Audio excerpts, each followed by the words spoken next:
Hello, Bacho. Let's read the given question. The question says a closed conducting loop is moved with acceleration as shown in the figure. The induced current in the loop will be option first given a clockwise and increasing with time, option 2 given a clockwise and decreasing with time, option 3 given a anti-clockwise and increasing with time, option 4 given a anti-clockwise and decreasing with time.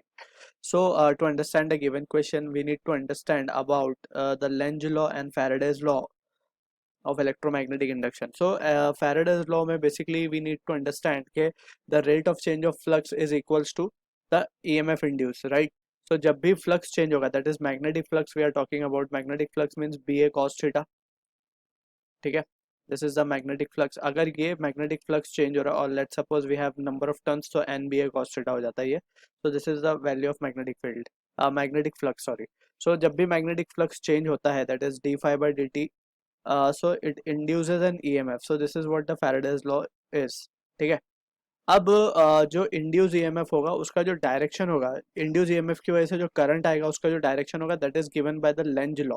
तो Lenz law के हिसाब से जो formula है, just इसमें एक alteration करते हैं, just we put a negative sign. जो भी फ्लक्स का चेंज होगा, वेदर इंक्रीजिंग डिक्रीजिंग, उसके अपोजिट डायरेक्शन में ईएमएफ का की वजह से आने वाले करंट का डायरेक्शन होगा, राइट? सो इस चीज को हमें समझना होगा. That's what the negative sign is used over here for.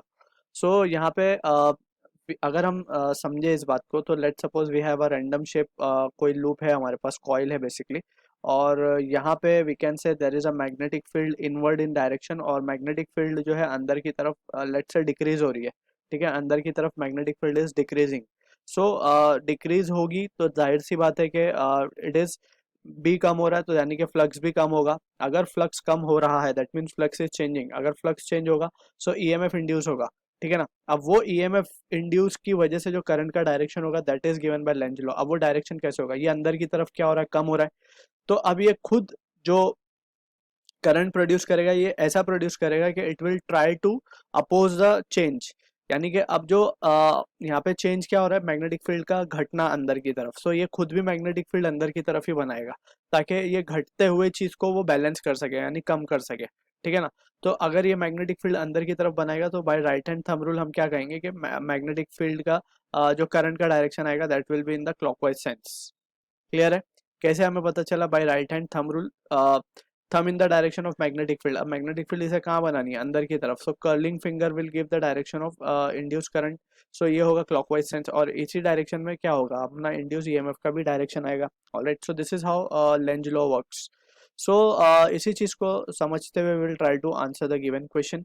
अब यहाँ पे जो हमें सिचुएशन गिवन है, उसमें हम देख सकते हैं कि ये कॉइल जो है इस तरफ आ रही है, और वी नो कि a current carrying wire, let's say current carry कर रहा है I, and let's suppose point P पे अगर मुझे मैग्नेटिक फील्ड ढूंढना है इस करंट कैरिंग वायर की वजह से, और जो कि आर दूरी पे है, तो हम क्या लिखते हैं? Magnetic field at P will be due to mu not I by 2 pi R. So this is the result for infinitely long wire that is carrying current. उसकी वजह से जो मैग्नेटिक फील्ड आएगी at a distance R will be given by this formula. ठीक है? Now यहाँ पे फॉर्मूले से हमें कुछ करना नहीं है. Just we have also studied के करंट कैरिंग जो wire it produces magnetic field around it, और मैग्नेटिक फील्ड का डायरेक्शन हमें पता चलता है राइट हैंड थंब रूल से. Thumb in the direction of positive charge या current, and curling finger around the wire will give the direction of magnetic field. यानी magnetic field अगर हम फिंगर कर्ल करें इस वायर के around, so magnetic field inward आएगी eight point P. ठीक है? अब यहाँ पे मैग्नेटिक फील्ड तो इनवर्ड आ गई, ये बात हमें पता चल गई. ठीक है? अब मैग्नेटिक फील्ड इनवर्ड आ रही है.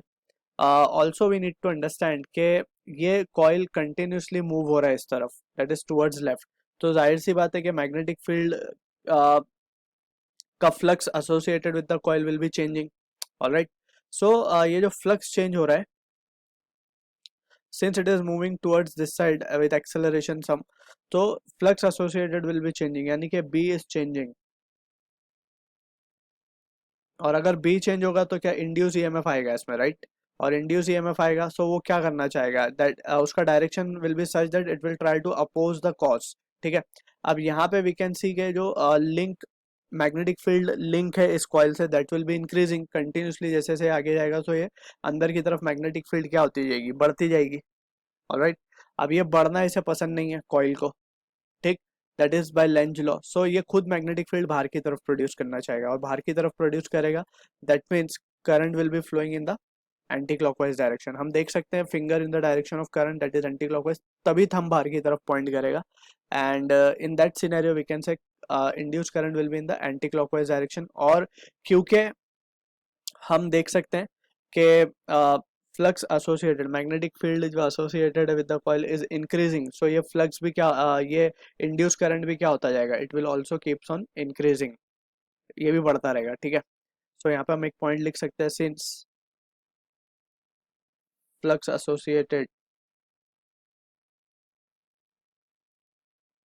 विद कॉइल इंक्रीजेस, और उसे हमेशा कॉइल को ये कॉज को अपोज करना है, increases, flux associated with coil increases, therefore हम क्या कह सकते हैं, देयरफॉर इंड्यूस करंट